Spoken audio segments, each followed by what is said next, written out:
Y bien, como sabemos, en el Perú hay una ley que permite el ingreso de los transgénicos, de los cultivos, digamos, transgénicos, no estaba reglamentada. El Ministerio de Agricultura ha reglamentado la parte precisamente de los cultivos transgénicos para establecer un procedimiento a fin de que esto se haga de una manera estudiada, evaluada, ordenada. Sin embargo, hay una discusión, hay un proyecto de ley en el Congreso ahora para establecer una moratoria de 15 años para, digamos, que cualquier cultivo transgénico o producto transgénico sea introducido en el Perú, hasta se dice estudiar bien las consecuencias que pueda tener, en fin. Hemos invitado entonces a Luis de Estéfano, que es biólogo molecular de plantas de la Universidad Cayetano Heredia, un científico peruano que regresó al Perú y que es investigador de la Universidad Cayetano Heredia, y a Antonieta Gutiérrez, que es bióloga de la Universidad de La Molina. Buenas noches, ¿cómo están? ¿Cómo les va? ¿Qué tal? Buenas noches. Bueno, quizá podamos comenzar preguntándole a Antonieta Gutiérrez, que entiendo que se opone a la introducción de transgénicos en el Perú, ¿no? ¿Qué razones habría para que no ingresen los transgénicos? Bien, más que oposición al ingreso de transgénicos al Perú, es cuando estos ingresos se realicen de una forma ordenada, ¿verdad? Con una, digamos, una previsión y además informada.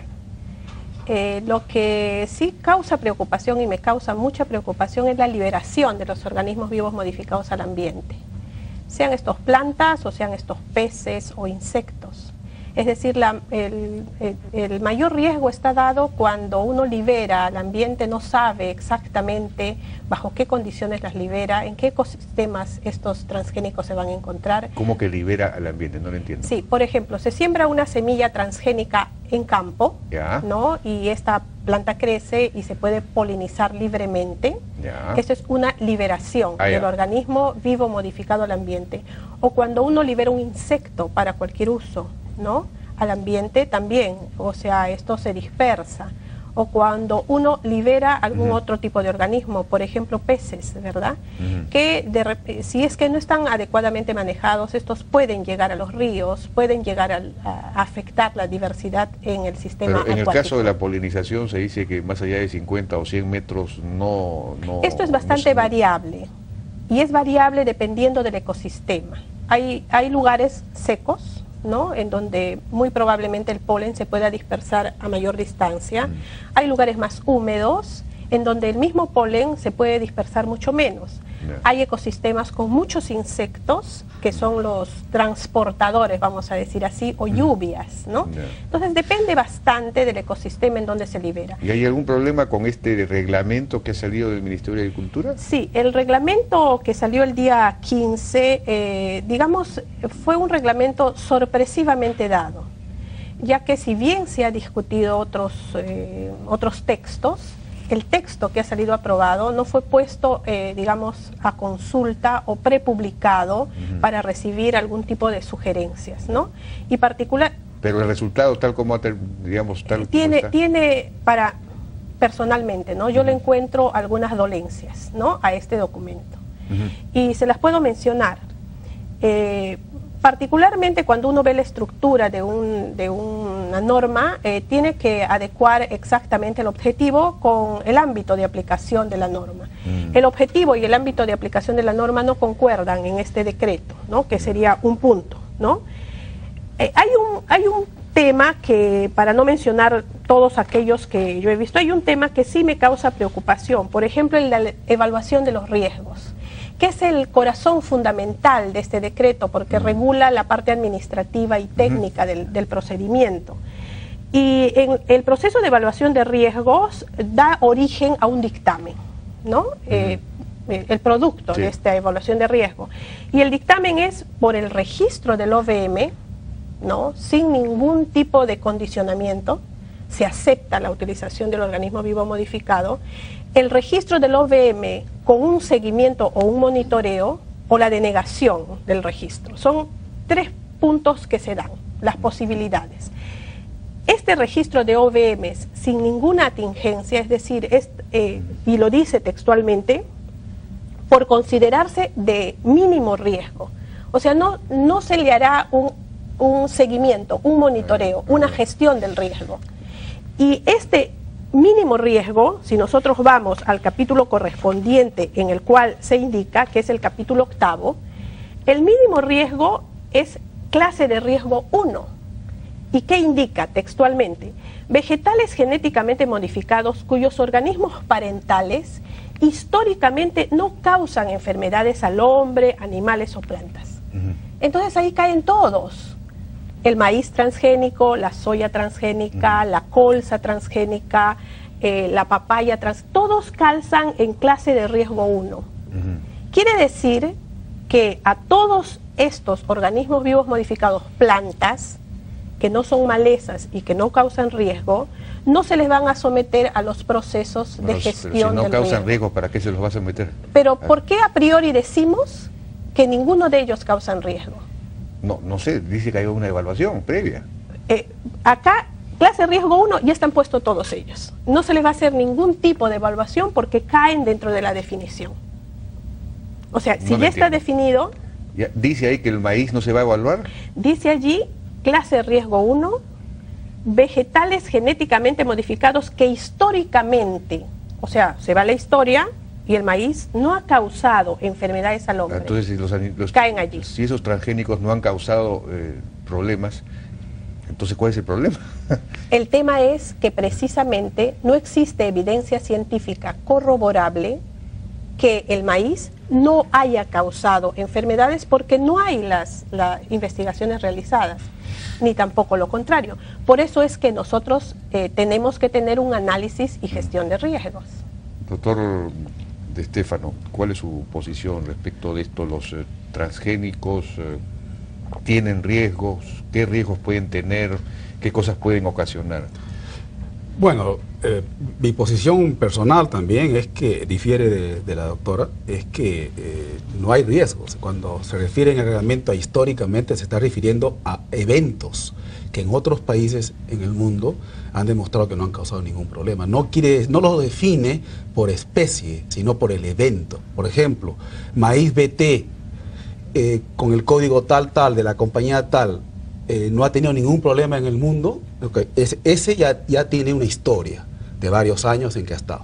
Pero no quiere decir que todos los maíces, ¿no?, caerían en eso. O sea, esa es una interpretación creo que un poquito exagerada de mi colega. Por ejemplo, en China se acaba de aprobar hace un par de años, una nueva variedad de maíz transgénico, no desarrollada por Monsanto ni por ninguna compañía multinacional, es desarrollada por una universidad y por el equivalente de línea chino, que luego ha sido transferido tecnológicamente a una empresa que tiene un gen que es la fitasa, ¿no? Y que, por ejemplo, en el Perú realmente sería de mucha importancia, de mucho interés para los que crían cerdos y aves, ¿no? Ese, por ejemplo, todavía no tiene una historia, entonces habría que esperar, ¿no? Claro. Pero los que ya hay una historia de ya más de 10 años, ¿no?, no habría ningún problema, ¿no?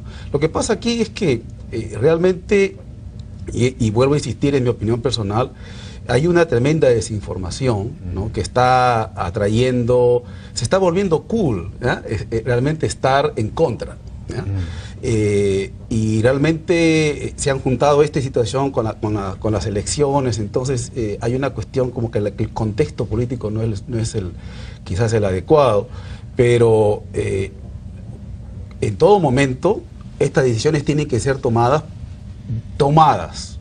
no discutidas.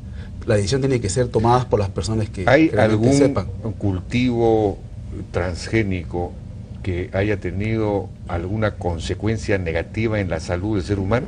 Ninguna. No hay ninguna evidencia, no hay ninguna evidencia, no hay ningún cáncer, ningún caso de alergia, ¿no? Hay una serie de reportes, ¿ya?, en la literatura, pero en literatura de revistas con muy bajo impacto. O sea, no estamos hablando de Nature, de Science, ¿no?, de revistas de alto impacto, estamos hablando de revistas de muy bajo impacto y solamente son de una sola vez, ¿no? Salen y luego, digamos, la gran comunidad científica los rebate, les critica, oye, aquí te faltó esto, te faltó, tu análisis estadístico está mal, desaparecen un rato y luego sale otro grupo, más o menos insistiendo en lo mismo, ¿no? Es increíble cómo sucede. Entonces, es realmente es increíble cómo la oposición, sin ningún valor científico, ha entrado un poco a la academia. ¿Y pueden tener efectos los transgénicos en efectos negativos, por ejemplo, en el tema de la biodiversidad, que es el gran tema en el Perú? Tampoco. No hay ninguna especie que haya desaparecido de la faz de la Tierra por el uso de transgénicos. Han ocurrido algunos casos de introgresión, de flujo génico, ¿ya? Pero ha desaparecido. O sea, han ocurrido y luego han desaparecido en el campo, ¿no? Y, por ejemplo, hubo un famoso caso en México, ¿no? En Oaxaca, un par de científicos, Chappell y otro que no recuerdo su nombre, reportaron en la revista más prestigiosa del mundo, en Nature, que había habido un problema de contaminación. Sin embargo, la comunidad científica demostró que sus controles positivos, negativos, que su estadística eran pésimos. La compañía que había analizado los resultados también. Al final la revista tuvo que, y esto no lo hace muy frecuente, tuvo que retractarse, decir, ok, hemos cometido un error, hagan cuenta como que no hemos publicado el artículo, ¿no? Entonces, pero o sea, cosas serias. Y disculpe que le haga un poco la analogía, ¿no? O sea, una cosa es The New York Times, ¿no? Y otra cosa es el Bocón, ¿ya? Entonces, esa distancia estoy hablando, claro, de revistas de muy bajo impacto, de bajo 0.5, con revistas de impacto de 40, 30, ¿no? De acuerdo. Bueno, tenemos que ir a una pausa, si me permiten, y regresamos con la intervención de la doctora Antonieta Gutiérrez. Ahora, si tienes claro, lo tienes todo. Únete al Mundo Suelto hoy y entra al sorteo de Sin iPad. ¡Adelante! Para que nada te detenga, Rimac Seguros. Plenitud Active, ropa interior desechable para incontinencia, creada para el hombre y la mujer. Televisores inteligentes Samsung Smart TV. Legalis, confianza al alcance de tus manos.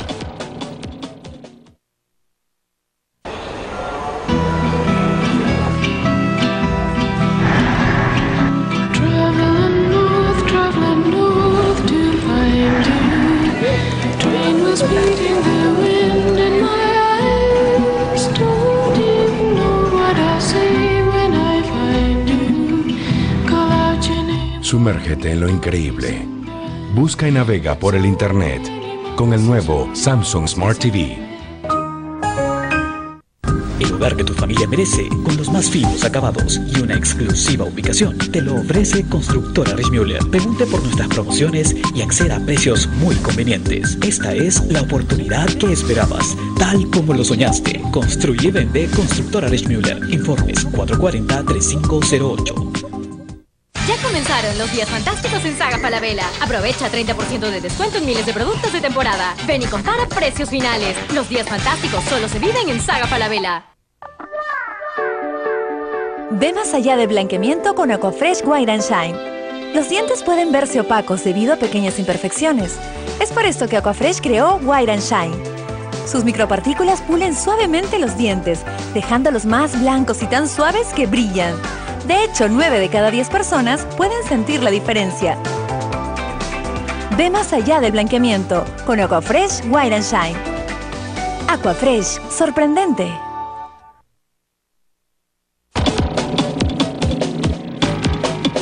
Seguimos conversando entonces con Antonieta Gutiérrez y Luis Estéfano, dos distinguidos biólogos. Antonieta Gutiérrez de la Universidad de La Molina.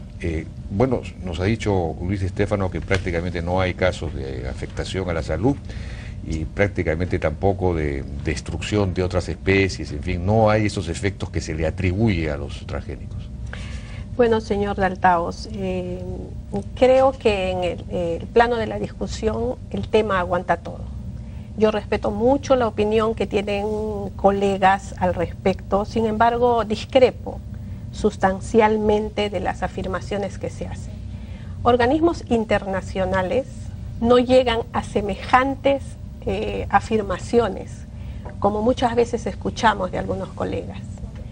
Resulta que es lógico pensar que si tuviéramos en la cadena alimentaria una planta, una semilla o un producto transgénico que estuviera haciendo daños a la salud, inmediatamente este tiene que ser retirado. Obviamente. Ni locos que fuéramos, ¿verdad? Así es. En los procesos en los cuales se crean los organismos vivos modificados, muchos de ellos han resultado que sí ocasionan daños a la salud y precisamente en el proceso han sido retirados. Por ejemplo, cuando se ha querido incorporar ciertas características o cualidades que tiene la nuez del Brasil a un aceite de canola, manifestó reacciones alérgicas que no eran predecibles para la compañía cuando estos estuvieron en el proceso de creación. Y al manifestarlas, se tuvieron que retirar. Igualmente, daños a la biodiversidad por transferencia de polen de un transgénico a un no transgénico, también se han dado casos. Y es el caso cuando se ha cultivado el Starlink, maíz transgénico, en unos campos que no estaban destinados para consumo humano y por transferencia de polen esto se fue a una parcela de agricultores que precisamente no cultivaba transgénico. Cuando la compañía o el Estado en Estados Unidos o Canadá se dio cuenta de la historia que acontecía, lo que tuvo que hacer es eliminar totalmente aquellos híbridos transgénicos versus no transgénicos. ¿Qué efecto tuvo en el...? Porque no estaba autorizado para consumo humano, sino consumo animal. Por lo tanto, si los análisis de riesgo no se hicieron por inocuidad a la cadena alimentaria humana, entonces se asume por previsión, por principio precautorio, que... ¿Por qué no está autorizado para el consumo humano? Porque simple y llanamente eso fue analizado para alimento animal. Y como se hace caso a caso y paso a paso, para que una persona pueda consumir ese alimento transgénico, tendrían que haberse hecho las pruebas correspondientes de inocuidad. Y al no haberse hecho, se retiraron. Entonces, esto se da... La transferencia horizontal o vertical de genes, eso es algo que en la naturaleza se da entre transgénicos y no transgénicos. La diferencia está que nosotros no podemos reconocer en los campos no transgénicos la presencia del gen per se. Tendríamos que aplicar el herbicida o tendríamos que ver la expresión de aquel gen. Entonces, eso es un efecto. Ahora, si los efectos son positivos, son aceptables o son negativos, eso depende de las sociedades. Este no es un tema únicamente biológico o agronómico, como el presidente de la República trató de decir uno de estos días. Este es un tema mucho más complejo, que involucra formas de hacer agricultura, costumbres agrícolas. Ahora, que la se pregunta aplican, es si tiene sentido, digamos, una moratoria de 15 años para este tema, y considerando... Digamos, por otro lado están los efectos positivos, hay un incremento en la productividad muy grande, entiendo, ¿no es cierto? Incluso un impacto positivo en el medio ambiente, en el sentido que se usan menos pesticidas, pero etcétera, eso ¿no es tampoco cierto? es cierto. O sea, eso también son lo que usualmente se menciona. Es un paquete tecnológico, señor Altavos. El paquete tecnológico va a producir lo que indica cuando el paquete tecnológico es aplicado. Por consiguiente, si usted compra semilla transgénica y le dicen, usted tiene que aplicar el glifosato, lo aplica. Le dice, tiene que aplicar tal sistema de riego, tal sistema de abonamiento, lo aplica, podrá obtener en maíz las 14 toneladas por hectárea que le ofrecen. Pero si usted le entrega esa semilla a un agricultor, el cual no podrá aplicar en su momento o en la cantidad el glifosato, no podrá regar en el momento que le indican porque no vino la lluvia, o no podrá abonar de acuerdo a lo que le indican, pero eso es obvio. Obviamente. Entonces, en la agricultura convencional está pasando lo mismo. ¿Por qué no obtiene en la agricultura convencional 14 toneladas por hectárea de maíz? ¿Usted niega que los transgénicos sirvan para incrementar la productividad? Señor Altavos, tenemos híbridos convencionales que dan el mismo rendimiento, con buenas aplicaciones agronómicas. ¿Cuál es su posición sobre eso? Bueno, siempre hay medias verdades. Yo me reafirmo, no hay ningún caso en que ninguna especie haya desaparecido de la faz de la Tierra por culpa de los OGMs. Al contrario, se ha descubierto en muchos estudios efectos positivos por el uso de cultivos resistentes al BT, que es lo que confiere resistencia a insecticidas. ¿Por qué? Porque cuando los agricultores aplican insecticidas, el insecticida mata todos los insectos, malos y buenos. En cambio, el BT es casi como una bala de plata, solamente está dirigida a las plagas. Y entonces, en un análisis, en unos estudios que se ha hecho, viendo cómo está la biodiversidad en los campos de cultivo del maíz BT, se ve que ha aumentado, y que ha aumentado la cantidad de especies.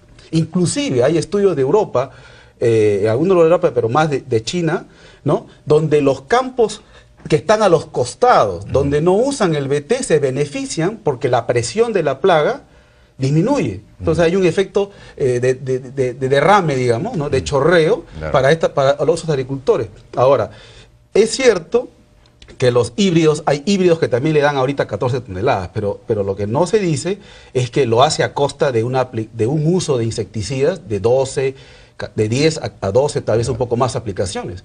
Pero si yo le digo, mira, con esto vas a tener lo mismo, pero no vas a tener que comprar insecticidas, no vas a tener que pagarle a alguien para que las aplique, no vamos a tener que fabricar insecticidas del petróleo y no va usted a contaminar.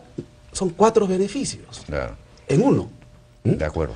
Entonces, ya nos ha prácticamente ganado el tiempo. Una muy breve pregunta. Por ejemplo, los campesinos pobres de la sierra se beneficiarían con una papa transgénica que tuviera propiedades contra las heladas, por ejemplo. ¿Esto tendría sentido? No tendría sentido, rápidamente. Bueno, yo muy rápidamente quisiera discrepar respecto a todo lo que ha afirmado el señor Di Stéfano. La aplicación de herbicidas mata todo, herbicidas. Y si mata todo, mata todas las plantas en donde cohabitan insectos, cohabitan bacterias y todo. Es decir, no es que apoya la biodiversidad. Y respecto a los campos refugio para las especies insectos, cuando uno utiliza BT, ese es un método de asegurar la no pérdida de biodiversidad. Es una exigencia que se le da al que utiliza BT como transgénico. Campos refugio para que no mueran todas las poblaciones de insectos, porque lo que se da es una presión de selección tan grande de que lo que hace es una cola de la curva de las poblaciones de insectos nada más sobreviven. Y respecto a la utilización de las plantas papas con resistencia a heladas, nosotros tenemos papas silvestres con características de resistencia helada. Lo que necesitamos es invertir en ciencia y tecnología en nuestro país, pero invertir de verdad en la utilización de la biotecnología, pero para una agricultura convencional.